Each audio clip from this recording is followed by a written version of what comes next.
গরম তেলে জিরে তেজপাতা ফোড়ন দিয়ে আলু ভেজে নিচ্ছি আর পেঁয়াজ ভেজে নিচ্ছি। কি বানাচ্ছি বলো তো? তোমাদের সাথে তো রেগুলারই শেয়ার করি কী বানাই না বানাই। তো চলো আমার সাথে থাকো। দেখো দেখো সোয়াবিন আমি সেদ্ধ করে ভালো করে জল ঝরিয়ে রেখেছি, ধুয়ে রেখেছি ভালো করে। আর এখানে পেঁপের টুকরো রয়েছে আর টমেটোর টুকরো রয়েছে, আর এখানে লঙ্কার গুঁড়ো, নুন, হলুদ আর একটু সামান্য আদা আর সামান্য একটু রসুন থেতো করে রেখেছি। এবার আলু পেঁয়াজটা ভাজা হতেই টমেটোর টুকরো আর সেদ্ধ করে রাখা পেঁপের টুকরোগুলো কিন্তু এর মধ্যে দিয়ে দিচ্ছি। দিয়ে খানিকটা কিছুক্ষণ ভেজে নিলাম। এবার আমি যে মশলাটা আমি ভিজিয়ে রেখেছিলাম একটা বাটির মধ্যে, সেটা কিন্তু আমি দিয়ে দিচ্ছি। যারা তোমরা মশলা দিতে পছন্দ করো না তারা কিন্তু চটজলদি রান্নায় এরকম মশলা কিন্তু ইউজ করতে পারো। একদমই খাটনি ছাড়া একদম অল্প টাইমেই কিন্তু এটা হয়ে যায়।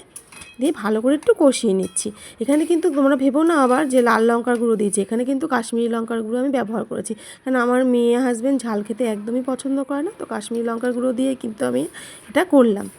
এবার কষানো হয়ে যেতেই এবারে সেদ্ধ করে রাখা যে সোয়াবিনগুলো ছিল সেগুলো কিন্তু এর উপর দিয়ে আমি দিয়ে দিচ্ছি। দিয়ে ভালো করে একটু কষিয়ে নিচ্ছি।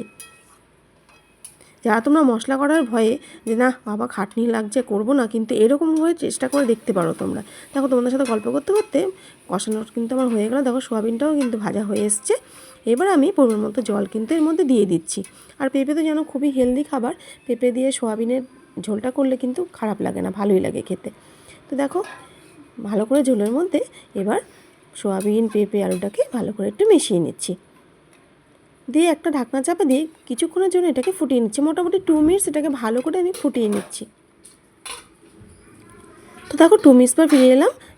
পেঁপে তো সেদ্ধ করাই ছিল আর আলুটাও সেদ্ধ হয়ে গেছে। এবার আমি যে মশলাটা বাড়িতে করে রেখেছি, রোস্টেড জিরে, রোস্টেড ধনে আর একটু রোস্টেড গরম মশলা পাউডার একটু দিয়ে দিলাম। দিয়ে ভালো মতো ঝোলের মধ্যে একটু মিশিয়ে নিচ্ছি। দিয়ে এটাকে আরও ঢাকনা চাপা দিয়ে 2 মিনিটসের জন্য কুক করে নিচ্ছি।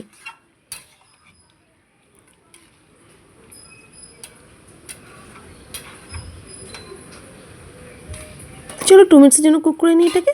2 মিনিটস পর আবার ফিরে এলাম। দেখো রান্নাটা কিন্তু হয়ে গেছে। গরম ভাতে কিন্তু দারুণ লাগবে। সাথে যদি থাকে এক টুকরো গন্ধরাজ লেবু বা যে কোনো লেবুই হোক, দারুণ লাগবে কিন্তু। দুপুরের গরম ভাতটা কিন্তু জমে যাবে।